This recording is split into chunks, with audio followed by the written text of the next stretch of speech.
సర్లే అని చెప్పేసి దర్శనం చేసుకుని బయటకు వచ్చామండి.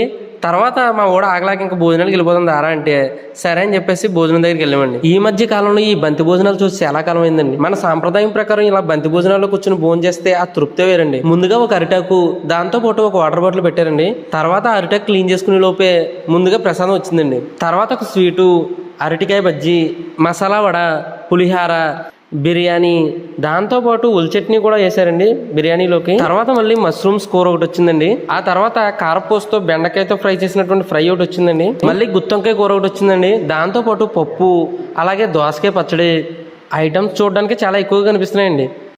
మళ్ళీ వాటి తర్వాత గుమ్మడికాయ పులుసు కూడా వచ్చిందండి. తర్వాత రైస్ వేయించుకున్నానండి. దాంతోపాటు సాంబార్ కూడా ఉందండి.